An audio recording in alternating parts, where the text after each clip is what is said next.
colleges in the state, according to Forbes.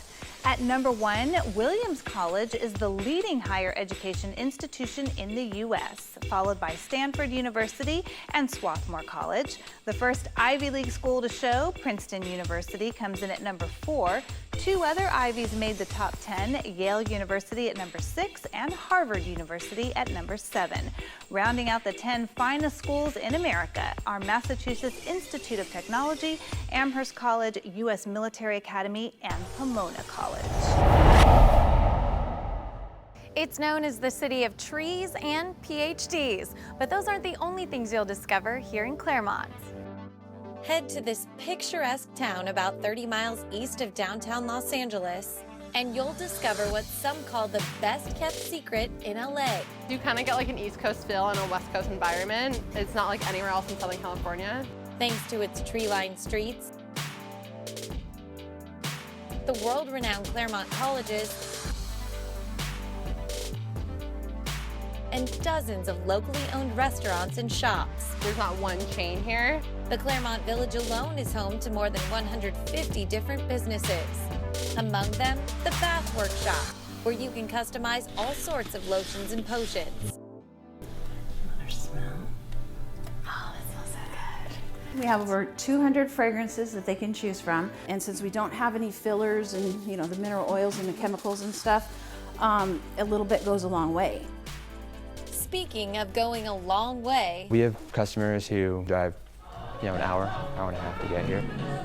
Claremont also has an actual record store, Rhino Records. And for those who love cheese, there's Cheese Cave. We try to have at least 150 different cheeses at any given time. We kind of have the perfect cheese for every occasion. Take a stroll through the village and you'll find all sorts of unique shops like this one, Rio de Hojas. The sunshine outside can't compare to the bright, colorful goods inside. Because we need some color in our life like we experience at other places. Terry Riojas grew up in Claremont and says setting up shop there was a no-brainer. It's a very connected community. The community is also committed to using ethically sourced products and is Southern California's first fair trade town. It's something I look for when I do my buying. It's something that I seek out. And it's something Deborah Gonzalez says she's been doing ever since opening her boutique on a mission more than 2 decades ago. It's a wonderful thing all the way around, just sort of a more holistic way of approaching business. I feel like I was a little bit of a trailblazer with it. The fair trade movement isn't the only trend that's gaining momentum in Claremont. Heirloom specializes in upcycling. What is the idea behind it? The idea behind it is taking items that normally you would dispose of or use for one thing but maybe not consider it for another thing and put an artistic flair on it. For example, turning empty wine bottles into chandeliers. 2, 1. Perhaps one of the best examples of upcycling you'll find in Claremont is the Packing House. It was built in 1922 as a lemon processing plant. Nearly a century later, it's home to all sorts of shops, restaurants, and art galleries, even a circus school. The building itself, to me, is alive and breathing in a sense. It isn't just a box. It's a building with character and with a history. Sal Medina is the owner of Packing House Wines, which offers up to 1,400 different wines at any given time. Our wine shop mirrors the community as a whole, where it's very diverse and eclectic and well-traveled to some degree. And where everyone is welcome. If you're walking randomly through the street, people will stop and say hello and talk to you. Everyone loves to say, stop and smell the roses, but in Claremont, we truly stop. Bringing you the best of California from Claremont. Well, it's been the year of the drought, but this next story has ways to save. Fall is the ideal season for replanting and beginning a yard transformation to create outdoor landscapes that are water efficient, attractive, and low maintenance. You too can transform your yard into a water-wise wonderland just by following a few easy steps. A water-wise landscape is basically a low water use garden or front yard or really any area around your home that you can convert using low water use plants or California native plants, trees, shrubs, flowers. These plants are planted with the intention of conserving water, but also in promoting habitat. These are great plants to create pollinator habitat or beneficial insect habitat. And so overall, it's a great way to help the environment and work on different types of conservation. 60% of water Californians use is outdoors.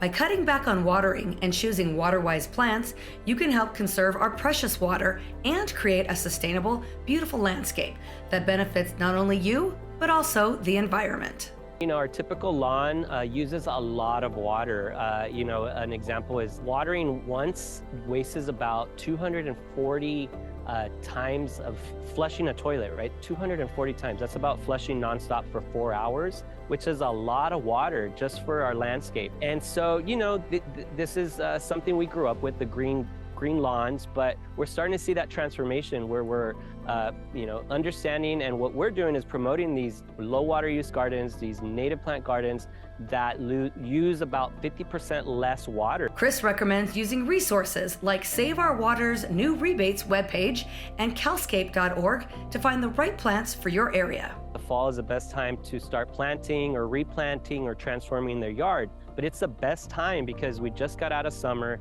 the temperatures are cooling, we want to be outside more, but our plants are enjoying that too. This is a time in when their root systems are starting to spread, they're preparing for the winter, you know, saving their reserves for that winter time when it's too cold to do much, no flowering goes on in that period. This is a time where plants are getting ready. And so that's when we want to take advantage and start planting those plants so that they can get established, but also take advantage of our rains, right? We have these sporadic rains that come in the fall and winter. So that's perfect time to give our plants a chance to survive and really to thrive. One of the most common mistakes people make with their gardens is overwatering. SaveOurWater.com and calscape.org can guide you on the amount of water your plants need.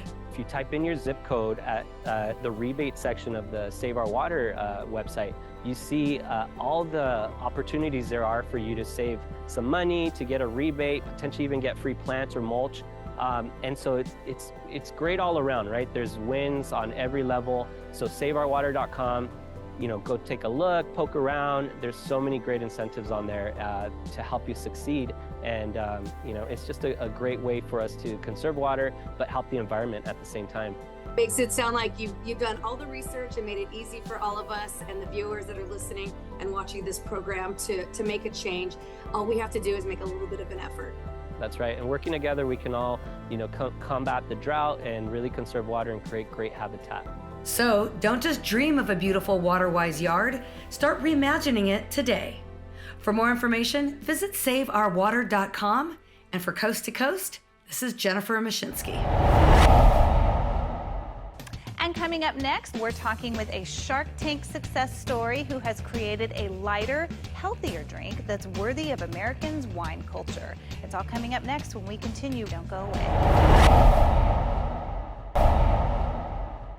Welcome back. Our guest is Shark Tank success story Jayla Siciliano. After striking a deal with Mark Cuban, Jayla has created a lighter, healthier drink that's worthy of America's wine culture. Its unique blend of low-calorie ingredients and great taste make Bon Affair the ultimate wine spritzer. Thank you so much for joining us. Thank you for having me. And I have to say, I've actually tried the product and I loved it. I think I might be the perfect demographic because, you know, you go to an event and maybe you don't want a beer, maybe you don't want a really heavy daiquiri, and it's somewhere just light and in between. What made you create this? Similar to you, I used to work in an industry where there were a lot of dinners and travel, and I'm not a big beer drinker, but I love wine. And as I was getting older, I found I kind of needed a lighter option that I could sip on, have a few glasses, still make it to the gym in the morning. So I started making wine spritzers at home, and then I found friends started asking for them, and I decided this was really needed on the market. I quit my job, thought I'd have it off the ground in a year, and it's taken me quite a while to get it going, but things are finally going really well. Were you surprised when Mark Cuban, you know, came forward? Yeah, I was shocked actually. I didn't think I was going to get a deal because I had so many issues going into the business. I'd already raised all this money. Alcohol is a crazy industry. So super, super thankful that he made me an offer and ended up partnering with him. He's been amazing to work with. I love the packaging, and you have the aluminum. Tell me a little bit about that. So that was actually Mark's initiative. Right after we closed the deal, he was saying, you know, we need a pool-friendly container. We found this unique aluminum bottle that's made in Europe. It's definitely that perfect fit for this lighter, kind of healthier summertime wine option. What are your plans on just marketing it? We're really focused on a lot of moms, but it's really people who are kind of active and healthy. They love to drink wine, but they think about kind of what they're putting in their body. They think about the ingredients. We have a full nutritional panel on the back of every bottle, so you can see exactly what's in it. It's 0 sugar, nothing added to it, no preservatives. So really doing a lot of fitness events, fashion events.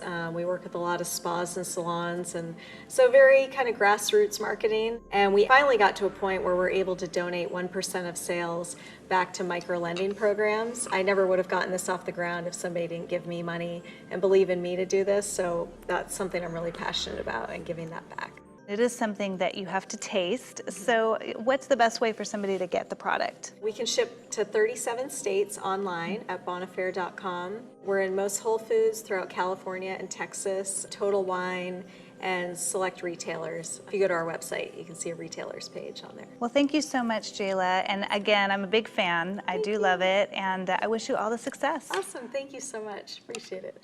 And coming up next here, we've got the best of entertainment, so don't go away.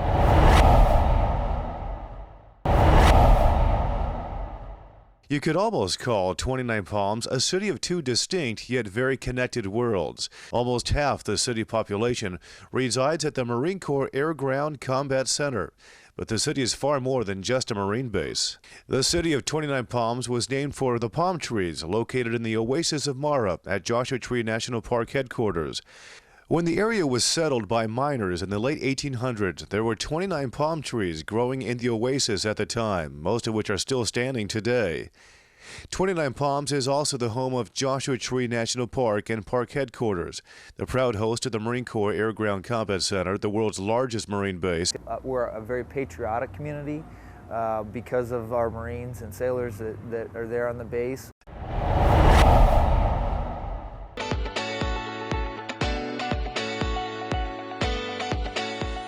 Food insecurity has become a growing concern, especially among those in our more vulnerable populations.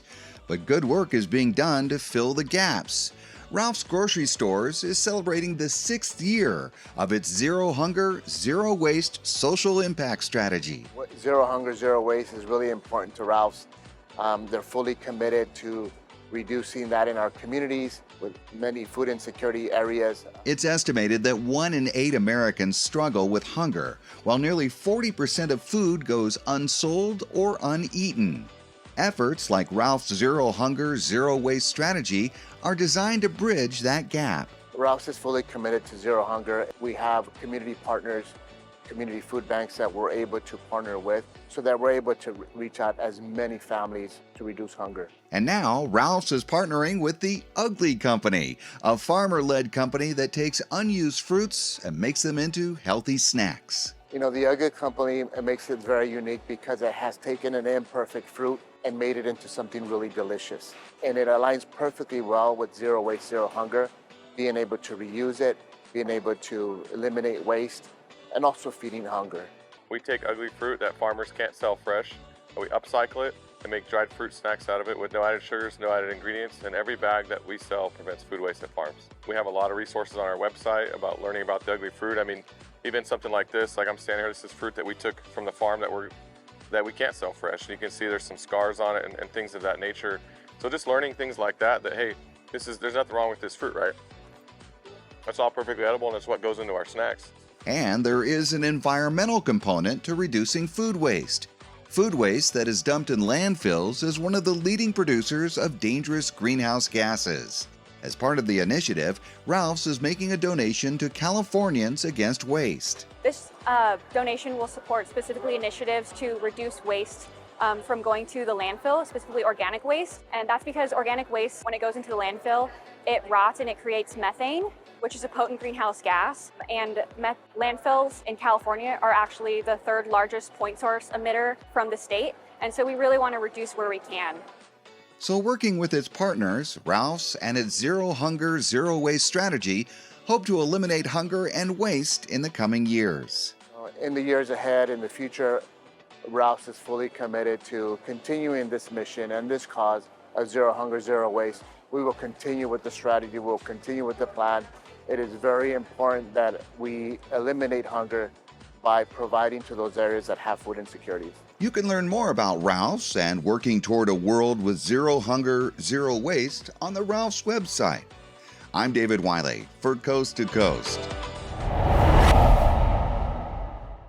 Asthma is a chronic inflammatory respiratory disease with variable symptoms, including airway inflammation and tightening, wheezing, and coughing. Changing seasons and other seasonal factors can impact your quality of life. Also, with the back-to-school season in full swing, parents, teachers, and others are exposed to additional allergens like indoor mold and experience an increased likelihood of respiratory infections. So often many people stop using their routine or controller medications as regularly during the summer months, and this can set them up for being at higher risk for an asthma flare-up or an asthma attack. It is important to be mindful of your asthma triggers during this time of year, as these risk factors can intensify the day-to-day burden of managing your asthma. And what a lot of people don't realize is that asthma can be fatal. Over 10 people die each day from asthma, so it's really important to have your asthma under control. Visit twosides2asthma.com for more information. Clinical depression, also known as major depressive disorder, is one of the most common mental disorders in the U.S. According to recent Centers for Disease Control and Prevention data, approximately 1 in 5 U.S. adults reported having received a diagnosis of depression by a healthcare provider. For some individuals, depression can substantially impact certain life activities. The depressed patient doesn't want to go anywhere, they don't want to do anything, they want to be by themselves, and they often experience symptoms like crying spells, feelings of guilt, and changes in appetite and sleep. And while there are a number of medications that work well in treating depression, experts are finding that nearly a third of depression patients are actually resistant to the effects of these medications. So to be diagnosed with treatment-resistant depression, a patient has to fail at least 2 antidepressants. And anyone that's familiar with kind of psychiatry knows that that's not a really hard criteria to meet. But healthcare workers like Cammie Harris are finding ways to treat those with resistant depression. In my clinic, I see treatment-resistant patients every day. And I have been using Spravato, which is an S-ketamine nasal spray that works differently in the brain than other antidepressants. And my patients have gotten better, and they've gotten better faster. And Harris says if you're having feelings of depression or your current treatment is not working, you need to reach out for help. I think the most important thing to do is to get help and actually be really active in your care. So schedule that appointment with your healthcare provider. Talk about your available options. And she says there are other things you can do as well. The first thing that you can do is maintain a positive mindset, which is obviously easier said than done. You know, it's hard to feel depressed and stay positive. The second thing is incorporating therapy with your medication. The evidence supports that therapy plus medication improves overall outcomes. And my favorite, the secret weapon, exercise. Exercise has been proven to increase the body's natural antidepressant.